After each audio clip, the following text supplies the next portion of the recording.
Hello friends, चलिए start कर लेते हैं। यह है पेपर आपका जीएस 1 और भारतीय विरासत और संस्कृति से संबंधित क्वेश्चन बनना है। क्वेश्चन है, आधुनिक भारतीय चित्रकला के विकास पर गाल कला स्कूल के प्रभाव का विश्लेषण करें। अब जैसे कि मैंने ये प्रश्न पढ़ा है फ्रेंड्स, तो आप पहले इसको तोड़ें। ठीक है। तो सबसे पहले हमें क्या बताना है यहाँ पर।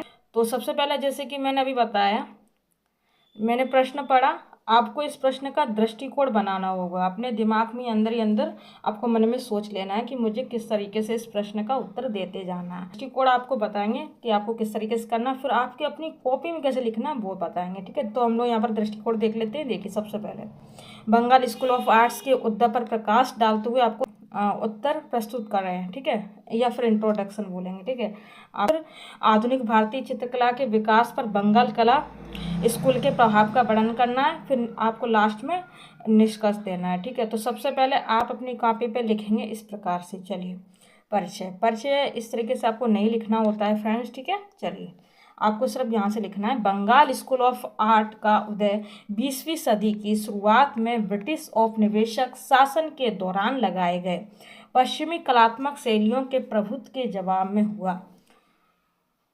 ठीक है, आगे देखिए, अवनींद्रनाथ टैगोर जैसी हस्तियों के नेतृत्व में इसका उद्देश्य स्वदेशी कलात्मक परंपराओं को पुनर्जीवित करना और आधुनिक कला में एक अलग भारतीय पहचान स्थापित करना था।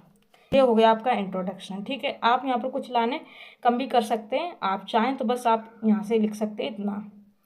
ठीक है, नेतृत्व में हुआ। ठीक है, इस तरीके से थोड़ा बहुत आप यहाँ से कट पीट कर सकते हैं और अपना इंट्रोडक्शन 4 से 5 लाइन का बना सकते हैं। बाकी आपकी जैसी मर्जी। और आगे देखते हैं, शरीर माने बॉडी। ठीक है, तो आपको बीच का हिस्सा कैसे लिखना है, ये शरीर आपको कॉपी पे नहीं लिखना होता है। यहाँ से आपको स्टार्ट करना है। आधुनिक भारतीय चित्रकला के विकास पर बंगाल कला स्कूल का प्रभाव, इस तरीके से आप लिख लें हेडिंग। और इसमें लिखना होगा देखिए, भारतीय कलात्मक परंपराओं का पुनरुद्धार। देखिए, बंगाल ने पारंपरिक भारतीय कला रूपों को विशेषकर मुगल और राजपूत लघु चित्रकलाओं में रुचि को पुनर्जीवित किया।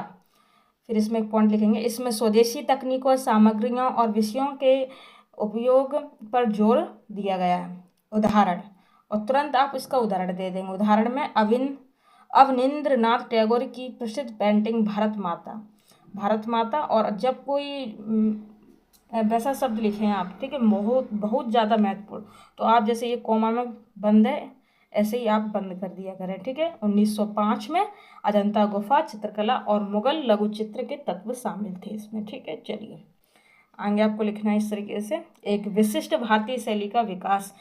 इस स्कूल ने पूर्वी और पश्चिमी कलात्मक तत्वों का एक अनूठा मिश्रण बनाया है, जिससे एक नई भारतीय कलात्मक पहचान स्थापित हुई। इसने यूरोपीय तेल चित्रकला परंपराओं से हटकर जल रंगों में वॉश तकनीक के उपयोग को बढ़ावा दिया। उदाहरण, नंदलाल बोस की पेंटिंग जैसे सती 1907 शैलियों के इस सम्मिश्रण का उदाहरण है। फिर आगे आपको इस तरीके से लिखना है, राष्ट्रवादी विषय वस्तु और कल्पना।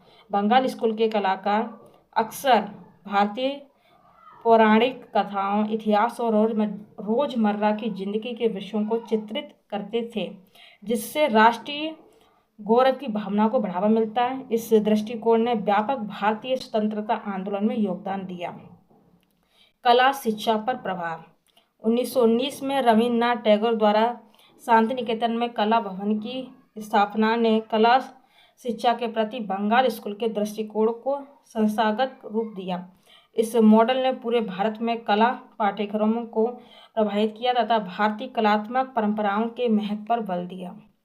उदाहरण देखो यहाँ पर, कोलकाता स्थित गवर्नमेंट स्कूल ऑफ आर्ट ने ईवी हैवेल के नेतृत्व में बंगाल स्कूल के कई सिद्धांतों को अपनाया। आगे देखिए, अखिल एशियाई कलात्मक आदान प्रदान। बंगाल स्कूल ने अन्य एशियाई देशों, विशेष रूप से जापान के साथ कलात्मक आदान प्रदान को बढ़ावा दिया, जिससे एशियाई सांस्कृतिक एकता की भावना को बढ़ावा मिला। इससे भारतीय चित्रकला में पूर्वी एशियाई कलात्मक तकनीकों का समावेश हुआ। उदाहरण, जापानी कलाकार अराई काम्पो ने नंदलाल बोस जैसे कलाकारों को प्रभावित किया। पश्चिमी शैक्षणिक यथार्थवाद की आलोचना। देखिए, इस स्कूल ने भारतीय कला संस्थानों में पश्चिमी शैक्षणिक यथार्थवाद के प्रभुत्व को चुनौती दी। इसने प्रतिनिधित्व के लिए अधिक शैलीगत प्रतीकात्मक दृष्टिकोण को बढ़ावा दिया। उदाहरण, अवनींद्रनाथ टैगोर की द पासिंग ऑफ शाहजहां 1902 ने अधिक भावनात्मक शैलीगत चित्रण के पक्ष में फोटोग्राफिक यथार्थवाद को अस्वीकार कर दिया। पारंपरिक शिल्प का संरक्षण और संवर्धन।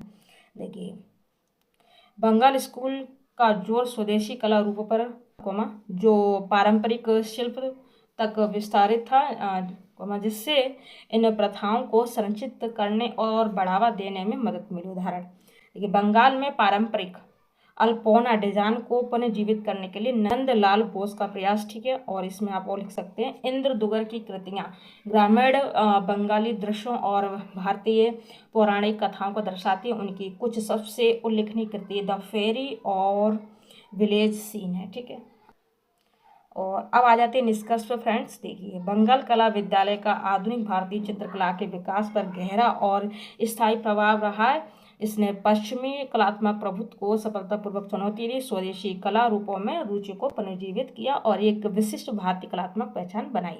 आप इतना लिख सकते हैं, और आप चाहें तो आप आगे और भी लिख सकते हैं।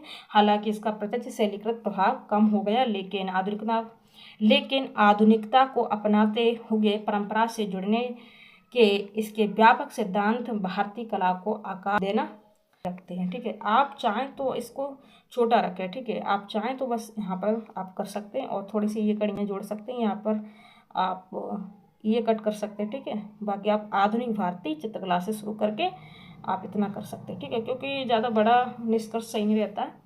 ठीक है, बस 5-6 लाइन का आप निष्कर्ष कर दें, 4-5 लाइन का आप इंट्रोडक्शन कर दें। बाकी अब जो क्वेश्चन ये मैंने कराया है, ये आप 125 में 200 250 में आराम से लिख सकते हैं अपने वर्ड्स में। ठीक है, और हेल्पफुल लग रहा है दोस्त, और तो अपने फ्रेंड्स के साथ शेयर कर दें। ऐसी क्लास आपको चैनल पर मिलती रहेंगी। सपोर्ट